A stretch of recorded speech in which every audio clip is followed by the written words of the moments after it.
levanto un aleluya. El cielo peleará por mí. Voy a cantar aún en la tempestad, fuerte y más fuerte, mi alabanza rugirá. De las cenizas la fe surgirá, la muerte has vencido, el Rey vivo está.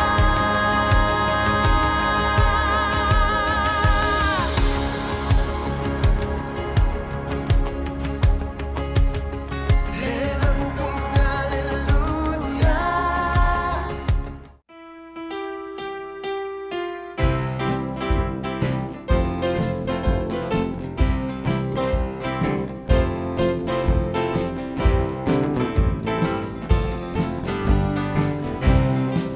Tenemos un Dios muy, muy grande, maravilloso es Él, siempre amoroso, siempre victorioso, maravilloso es Él.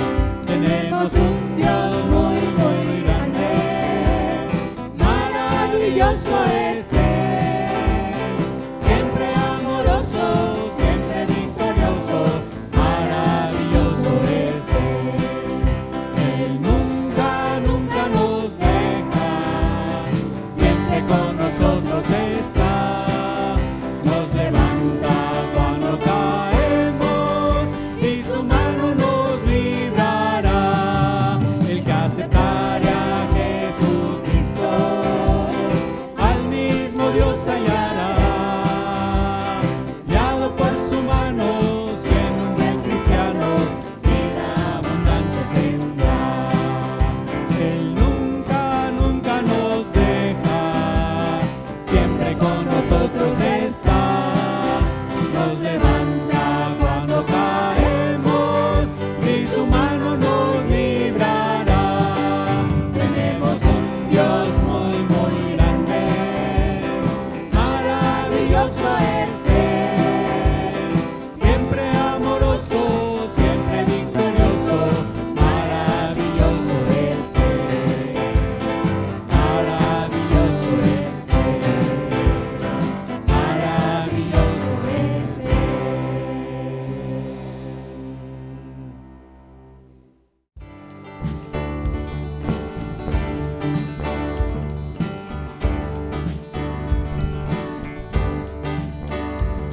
Bendito tú seas en sitios celestes, recibe los cantos de gloria y honor.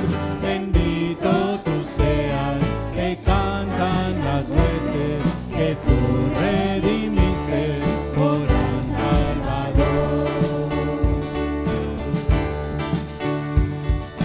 Solo a Dios la gloria, el Padre perfecto.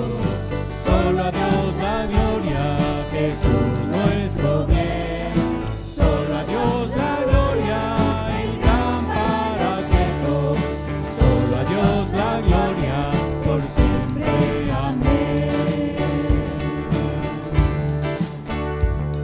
Por Cristo el amado, tu pueblo escogido, de antaño apartado, le das un lugar. Tú le haces acepto y lo has envestido en riqueza y gracia por tu voluntad. Solo a Dios la gloria, el Padre perfecto. Solo a Dios la gloria, Jesús nuestro bien. Solo a Dios la gloria, el gran Paracleto. Solo a Dios la gloria, por siempre. Amén. Por eso la gloria a tu nombre bendito, rendimos ferviente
Tan dulce el nombre de Jesús, sus bellas notas al cantar, que mi alma llena al proclamar el nombre de Jesús.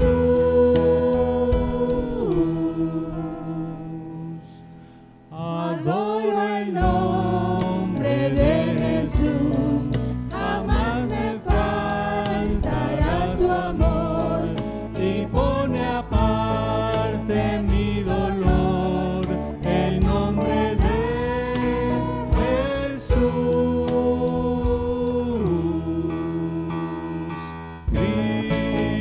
Cristo, oh qué dulce es. Cristo, para siempre es. Cristo, yo te aclamaré por siempre, oh mi Cristo.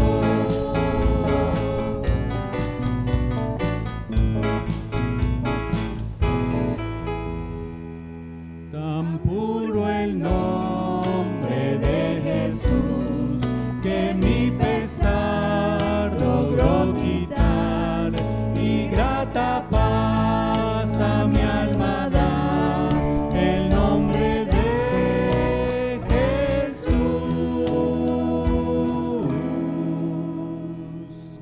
El dulce nombre de Jesús, por siempre quiero alabar, y todos deben ensalzar el nombre de Jesús.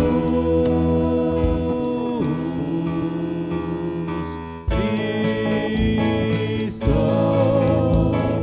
oh qué dulce es. Cristo, para siempre es. Cristo, yo te aclamaré por siempre, oh mi Cristo.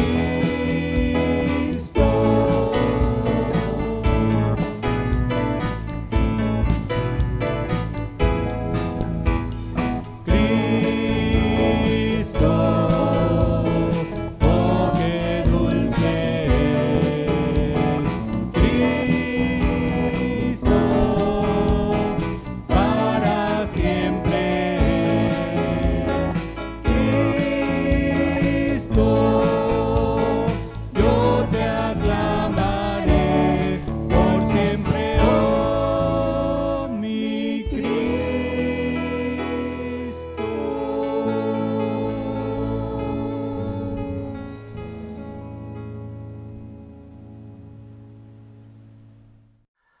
Muy buenos días, hermanos. Es un gusto maravilloso el poder estar con ustedes este nuevo día, este día domingo, y poder compartir nuevamente con ustedes la palabra de Dios.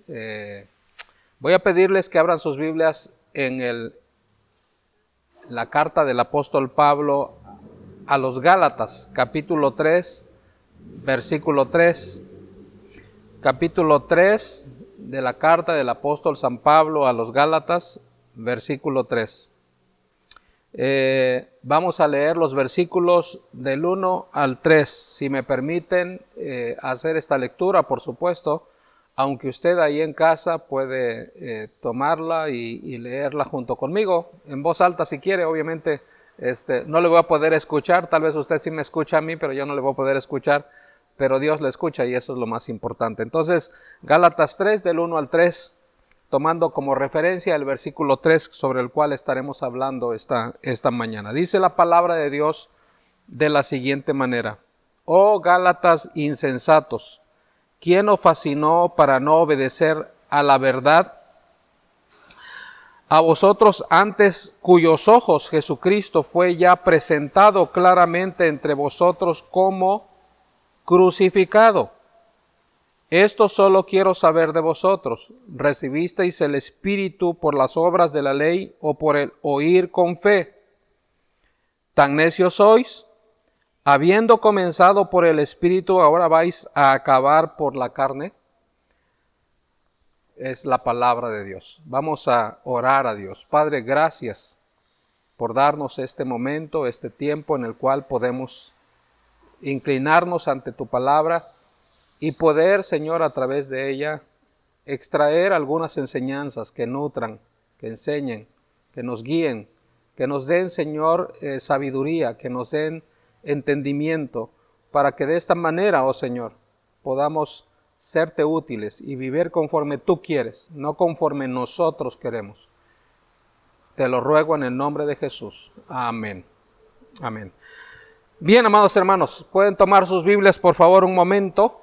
Y entonces, si ustedes se dan cuenta lo que está diciendo este pasaje, dice el apóstol Pablo llegó a la provincia de Galacia, y en la provincia de Galacia el apóstol Pablo predicó el evangelio a los que vivían en esa provincia, y entonces de esta manera comienza la iglesia a surgir en Galacia, que es precisamente esta carta la cual envía al grupo o a la iglesia que se formó en esta región, en esta provincia, conocida como los Gálatas. Entonces, en ese sentido, el apóstol Pablo está escribiéndoles a los hermanos, porque ya había pasado un tiempo, y ahora le parecía al apóstol Pablo que lo que él les había enseñado comenzaba a cambiar. Este es el panorama prácticamente en el cual Pablo está ayudando a los Gálatas, a los de Galacia, a la iglesia de Galacia, para que ellos vuelvan al camino, porque tal parece que fueron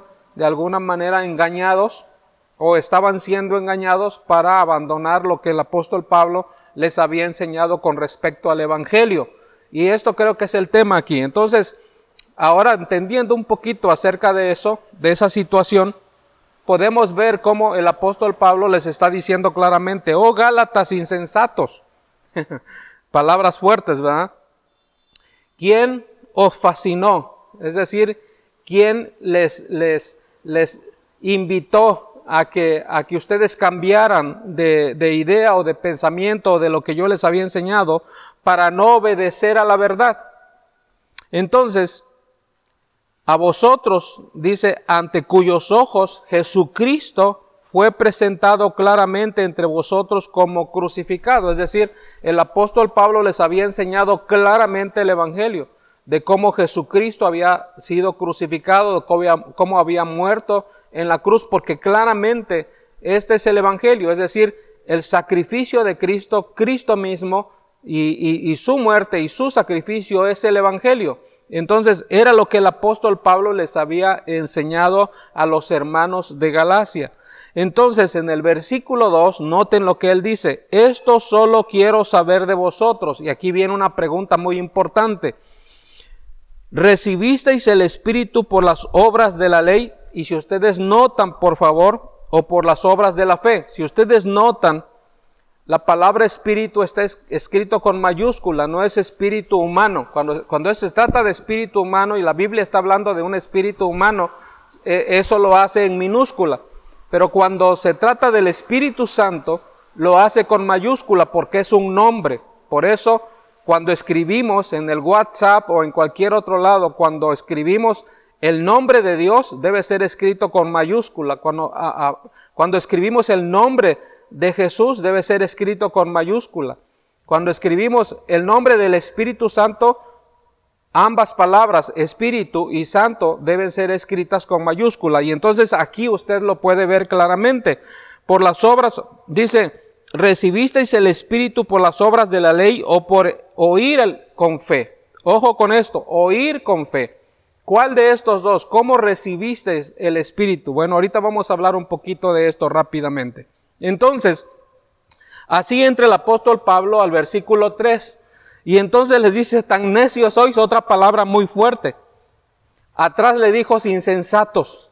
Ahora le está diciendo necios. Tan necios sois que habiendo comenzado por el Espíritu. Y noten otra vez, la palabra Espíritu está escrita con mayúsculas. Entonces se refiere al Espíritu Santo. habiendo comenzado por el Espíritu, ahora vais a acabar por la carne. Bien, la palabra espíritu se repite 2 veces en estos 3 versículos prácticamente. Y si ustedes se dan cuenta, Pablo está haciendo énfasis en algo muy importante. ¿Qué es ese algo muy importante? Pues el hecho de que el Espíritu Santo es el que hace la obra en nuestras vidas, en nuestros corazones. Él es el que aplica el sacrificio, la muerte, dicho con una sola palabra, el Evangelio de Jesucristo lo aplica a nuestras vidas, para que nuestras vidas comiencen una transformación, comience a ser distinto, o comencemos a ser distintos, diferentes. Tomemos lo que se le llama un nuevo nacimiento, una nueva vida, una nueva manera, una nueva forma en la cual nosotros, los creyentes ahora, por supuesto, iniciamos y comenzamos. Entonces es a lo que se refiere el apóstol Pablo. Tan necios sois, dice, que habiendo comenzado por el Espíritu, ahora vais a acabar por la carne. Cuando Pablo habla de la carne, se refiere a las obras. Cuando habla del Espíritu, se refiere a la fe. ¿Cómo comenzamos nuestra vida cristiana? ¿En fe o en obras? Bueno, esto es interesante porque tiene que ver con lo que hablaremos en un momentito más, usando algo así como una analogía, para que nosotros podamos entender lo que el apóstol Pablo está tratando de decir a la iglesia de Galacia. Pero antes de ir allá, déjenme decir estas cosas. La primera es, contestaremos unas preguntas porque aquí aparece el Espíritu Santo. Noten en el verso 3. En el verso 2, por supuesto, eso solo quiero saber de vosotros. ¿Recibisteis el Espíritu Santo por las obras de la ley o por el oír con fe? Y en el verso 3, tan necios sois que habiendo comenzado por el Espíritu Santo, ahora vais a acabar por la carne. Es decir, va a haber una transformación. Los hermanos ya habían caminado en su vida cristiana, dicho de esa manera, ya habían empezado su vida cristiana, no sabemos exactamente cuánto tiempo ya tenían caminando en la vida cristiana, pero aquello que había comenzado con fe, había comenzado a girar. Y entonces el apóstol Pablo dice, ¿vais a terminar por las obras entonces? Es decir, dejaste las obras, creíste en Cristo y ahora vuelves a las obras. Eso es básicamente lo que Pablo les está diciendo a la iglesia de Galacia. Ahora, algo muy importante aquí es, porque puede ser malinterpretado este versículo 3 y 2, por supuesto, acerca del Espíritu. Dice, en el 2 dice, recibisteis el Espíritu, y muchos piensan que esto puede ser una cuestión mágica, o una cosa que nosotros debemos buscar y recibir el Espíritu y que el Espíritu Santo haga en nosotros muchas cosas para que entendamos y sepamos que realmente tenemos el Espíritu. No se trata de eso, y eso lo voy a mencionar en un momento más. Y por favor, tome un lápiz, por ahí una pluma, y anote lo que voy a decir rápidamente, ¿ok? Primero, ¿qué hace el Espíritu Santo? Según la palabra de Dios, porque por eso le pedí que tomara un lápiz, una pluma, un cuaderno y escribiera estos pasajes bíblicos. ¿Qué es lo que hace el Espíritu Santo según la palabra de Dios? Número 1, revela al Señor Jesús. El Espíritu Santo revela al Señor Jesús. Si tú no conoces a Jesús y de momento te detienes y dices, caray, ahora estoy conociendo a Cristo, bueno, esa es obra del Espíritu Santo. Entonces anote por favor ahí el siguiente pasaje, Juan capítulo 16, versículo 14. Segundo, ¿qué hace el Espíritu Santo? Estamos contestando la pregunta, ¿ok? Segundo, demuestra el ser de Dios, es decir, Él nos demuestra a nosotros la persona de Dios. Él nos va a demostrar quién es Dios. Entonces, en Primera a los Corintios capítulo 2, versículos 9 al 10. Primera a los Corintios capítulo 2, versículos 9 al 10. También, ¿qué hace el Espíritu Santo? Nos reviste para el ministerio, es decir, nos cuida, nos guarda, nos protege para que llevemos a cabo el ministerio. También podríamos decir interiormente nos da sabiduría, nos da paz, nos da gozo, nos da amor, nos da paciencia, nos da benignidad para que podamos llevar a cabo el ministerio de Cristo. Y entonces la última cosa que hace, una de las cosas más que hace el Espíritu Santo es que el Espíritu a través de la palabra nos llena. Por medio de la palabra de Dios nos llena. Y entonces, perdón, no les dije el anterior, ¿verdad? Le di Hechos 1:8 en el anterior. Nos reviste para el ministerio, Hechos 1:8. Y en este que les estoy diciendo, escriban Hechos 1:5 y luego capítulo 2, versículo 4. Entonces así terminamos diciendo qué hace el Espíritu Santo. Segundo, ¿cómo recibimos el Espíritu Santo? Y esto que me parece es un punto muy importante, ¿ok? ¿Cómo recibimos el Espíritu Santo? Y entonces, una manera de recibirlo es a través de la fe. Ojo con lo que estoy diciendo, es a través de la fe. Pablo está hablando justamente de eso. Tan necios sois que habiendo comenzado por el Espíritu, es decir, habiendo creído que el Espíritu Santo es el que cambia y transforma y hace la obra redentora en nuestras vidas o aplica la obra redentora en nuestras vidas, entonces obviamente esto no va a suceder si nosotros no lo hacemos con fe. Segundo, por medio del arrepentimiento, escuchen esto, el Espíritu Santo lo recibimos por medio del arrepentimiento y el abandono de pecado. Es el Espíritu Santo el que obra en nosotros arrepentimiento y nos redarguye para que dejemos el pecado a un lado. ¿Ok? Bien. Aquí pueden poner, bueno, en el primero no les mencioné, estaba Gálatas 3:2, en el segundo está Hechos 2:38. Tercero, en este punto de cómo recibimos el Espíritu Santo. Lo recibimos también buscando o teniendo la obediencia de nuestro Dios. Cuando somos obedientes a Dios, lo somos por obra del Espíritu Santo, no somos por obra de otra cosa. Cuando buscamos la obediencia delante de Dios, esto se logra por medio del Espíritu Santo obrando en nuestras vidas. Entonces, allí pueden escribir Hechos 5:32. Hechos 5:32. Y puede que en un momento dado tú quieras decidir que el Espíritu Santo venga a tu vida y te muestre a Cristo, te muestre a Dios. Bueno, puede ser que en un momento dado, orando, buscando a Dios de esa manera, de esa forma, el Espíritu Santo pueda venir a tu vida y pueda transformar tu vida, tu ser. Entonces eso lo encontramos en Lucas capítulo 11, versículo 13. ¿Ok? Entonces, ¿qué hace el Espíritu Santo? Ustedes ya saben, tienen una lista ahí de lo que hace el Espíritu Santo. No lo es todo, pero es algo de eso.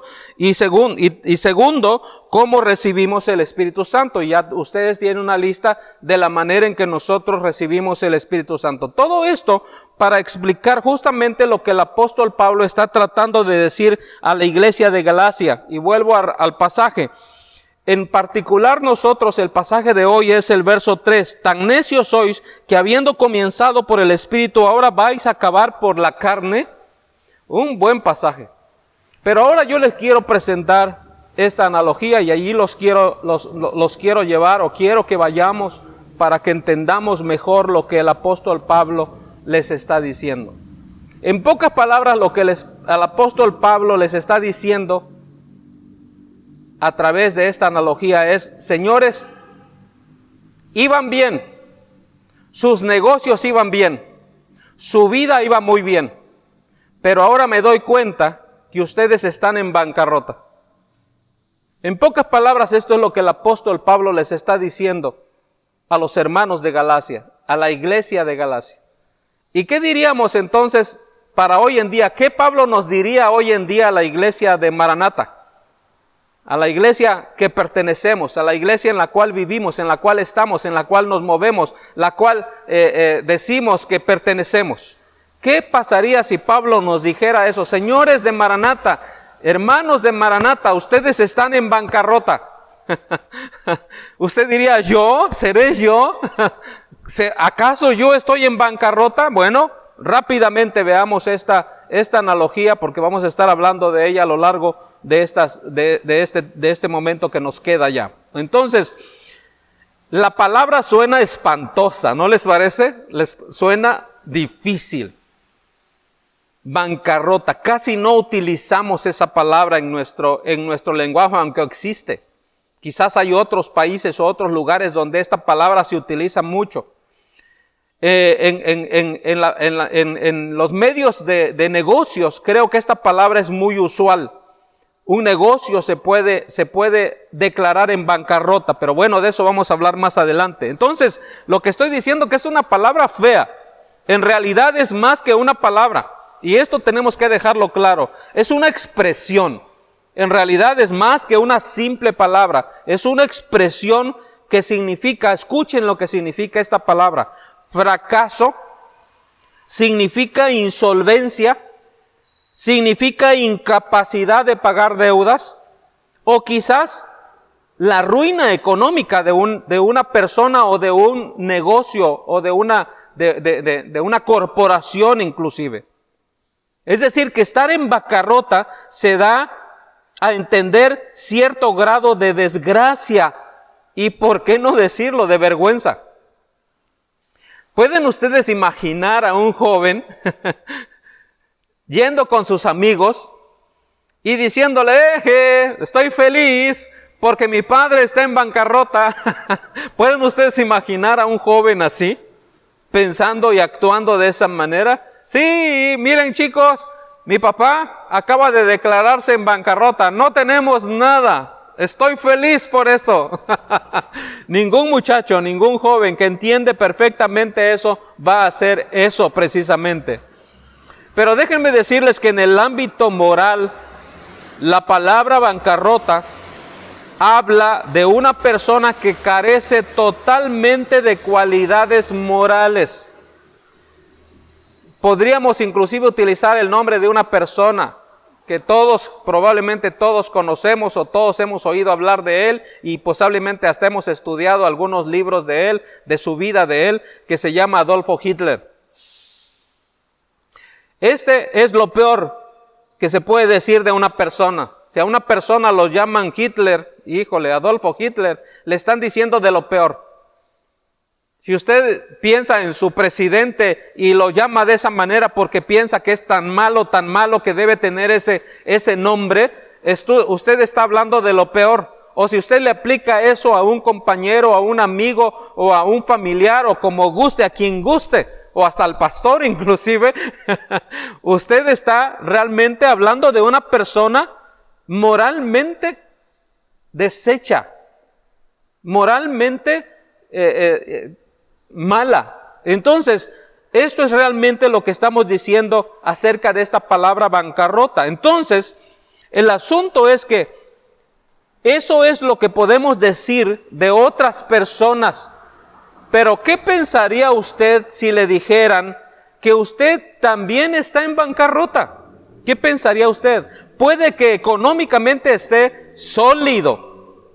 Es decir, tiene lo suficiente, tiene para apoyar, tiene para dar, tiene para aportar para el bienestar de su iglesia, tiene para ayudar a otros hermanos, miembros de su iglesia que no tienen la misma solvencia económica que tal vez usted tiene.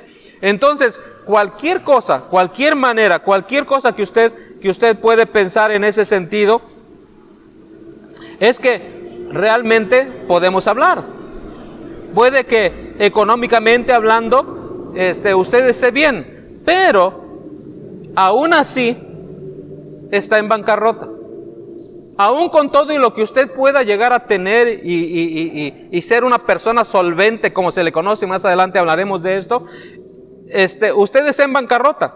Y quiero decirles lo siguiente: la realidad es que toda persona que haya pisado o está pisando, escuchen bien, toda persona, y subrayo la palabra toda persona que haya pisado o está pisando o pisará esta tierra donde vivimos, este mundo donde vivimos, por supuesto voy a hacer solo una excepción, y esa es la excepción de Jesucristo. De ahí en fuera, ¿ok?, independientemente de su condición religiosa, es decir, usted puede tener la religión más buena del mundo, más a todo dar del mundo, más bonita del mundo, más agradable del mundo. Y a usted le puede gustar eso. Le puede gustar el grupo donde usted está, la religión donde usted se encuentra. No importa. Usted va a estar en bancarrota. Y escuche lo que dice la palabra de Dios en Romanos 3, 10 al 12. 3, 10 al 12. Escúchelo. Como está escrito, no hay justo ni aun uno. No hay quien entienda. No hay quien busque a Dios. Todos se descarriaron. A una se hicieron inútiles. No hay quien haga lo bueno. No hay ni siquiera uno. ¿Ya entendió por qué estoy diciendo que todos estamos en bancarrota? En esta vida, en este mundo, habemos personas de todo tipo. Hay quienes piensan que son muy sanos, espiritualmente hablando, que son muy buenas personas, que no le hacen mal a nadie.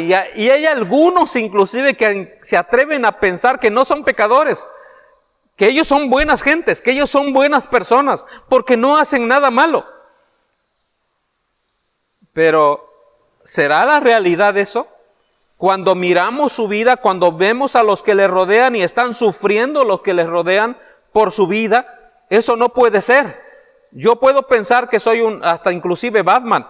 Yo puedo pensar que inclusive hasta soy Superman. Pero en realidad lo que la gente ve no es eso. No es a Batman ni es a Superman. Es a una persona totalmente, perdón por la palabra, odiosa.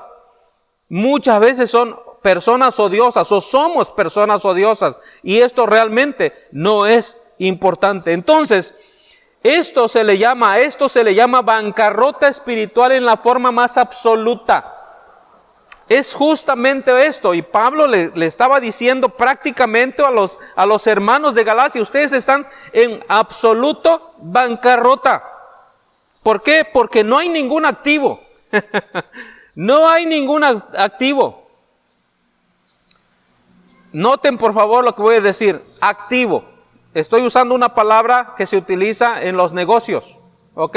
No hay ningún activo. ¿Y qué significa activo? Se le llama en el mundo de los negocios esta palabra y se refiere a algo de lo cual somos propietarios y lo damos por pagar o para pagar y así salir de la bancarrota. Es decir, un activo es que si usted tiene una deuda y usted tiene un carro y con a la venta de ese carro usted puede pagar esa deuda, páguela y sale de su bancarrota.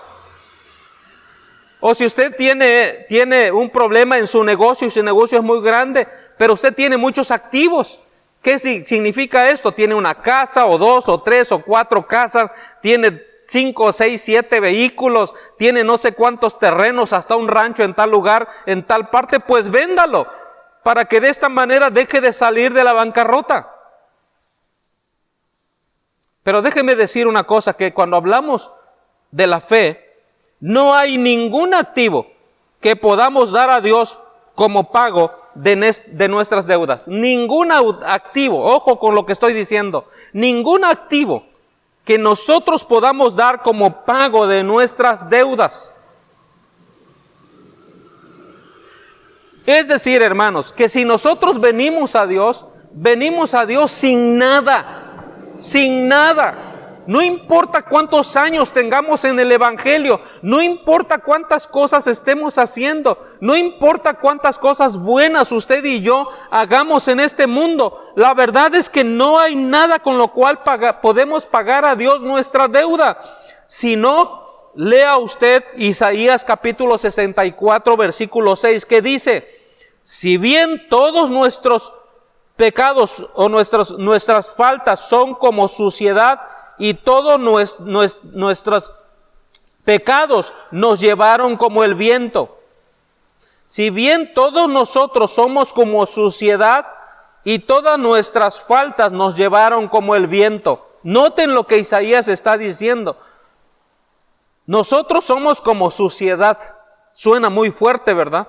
Bueno, pues eso es lo que está diciendo la palabra de Dios. Yo no lo digo, lo dice la Escritura en Isaías 64:6. ¿Qué activo entonces nosotros tenemos? ¿Qué activo tiene la sociedad para salir de su problema? Ninguna.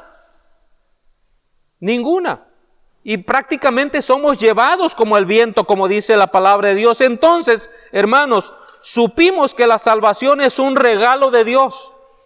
Pues no hay ningún activo, y aquí vuelvo a usar la palabra activo, que podamos dar a Dios por ella. Escuchen Romanos 3:23 que dice: por cuanto todos pecaron, están destituidos de la gloria de Dios. Y aquí pasamos a la última parte de este mensaje, que dice bancarrota temporal o permanente. ¿Ya entendimos qué es bancarrota? Eso es bancarrota. Y los hombres y los seres humanos, y aún me atrevo a decir hasta los cristianos, estamos en bancarrota permanente. Si usted no se ve así, híjole, usted tiene serios problemas espirituales y cristianos. Pero yo sí quiero verme todos los días en bancarrota espiritual. Y voy a explicar eso en este momento. Bancarrota temporal o permanente. ¿Cómo se ve usted? ¿Tiene usted una bancarrota temporal o una bancarrota permanente? Bueno, espero, ¿es permanente o temporal? La quiebra, vamos a decirlo de otra manera. Sospecho que muchos podrían responder que permanente. Entonces, al confiar solo en Jesucristo, nos dimos cuenta de que no nos podíamos no podíamos agregar nada de buenas obras a lo hecho ya por nuestro Señor Jesucristo, a lo que ya ha sido hecho. ¿Por qué? Porque Jesús pagó completamente nuestras deudas. Escúchenlo, completamente nuestras deudas. De modo que no hay algo más que podamos hacer para ello. No hay nada, absolutamente más que nosotros podamos hacer para ello. Pero estamos hablando de bancarrota temporal o permanente. Y entonces probablemente usted pueda pensar que su quiebra es permanente. Bueno, también puede ser que muchos de nosotros podemos decir quiebra temporal. Algunos quiebra permanente, otros quiebra temporal. Y entonces aquí está el meollo, es decir, el centro, el corazón de lo que estamos hablando, hermanos. Lo central del problema, por decirlo de esta manera. Pues habiendo confiado solo en Cristo para nuestra salvación, es lo que Pablo les está diciendo a los de Galacia, hemos retrocedido sutil e instintivamente a una relación de obras con Dios en nuestra vida cristiana. Y quiero repasar esto porque es importante. Hemos retrocedido sutilmente. Algunos ni cuenta nos hemos dado que ya no nos encontramos caminando por la fe, sino caminando por las obras, retrocediendo. Ni cuenta nos hemos dado, pero así es como está ocurriendo en nuestra vida el día de hoy.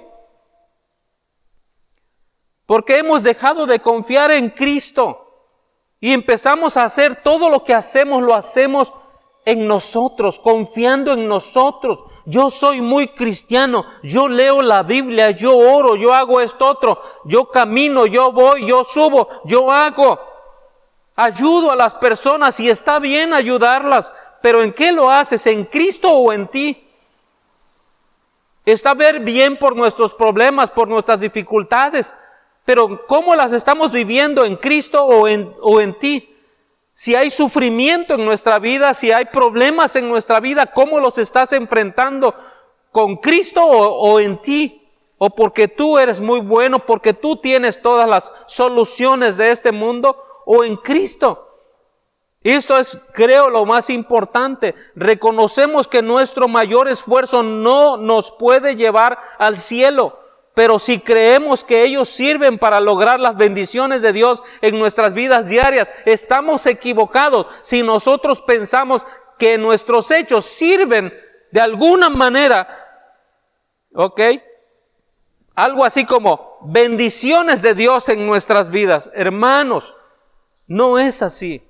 No caminamos de esta manera, no vamos de esta manera. Entonces, mire, la cosa funciona así.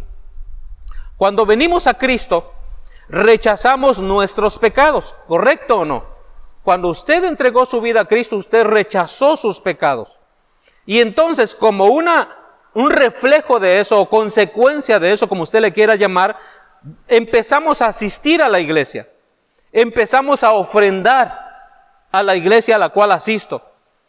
Muchas veces nos unimos a un estudio bíblico y está bien, todo esto que estoy diciendo está bien, hay que hacerlo.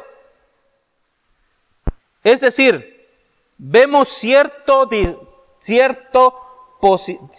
cambio positivo en nuestra vida y nos comenzamos a sentir muy bien, ¿no es cierto? Cuando comenzamos a hacer esto, cuando comenzamos nuestra vida cristiana y comenzamos a hacer esto que acabo de mencionar y muchas otras cosas más, nos empezamos a sentir muy bien con nuestra vida. Y entonces así empezamos a salir de la bancarrota y costearnos nosotros mismos nuestra vida cristiana.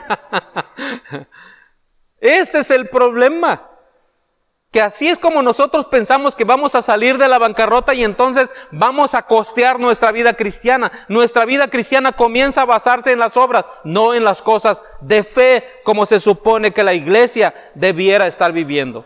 Hermanos, concluyo de la siguiente manera.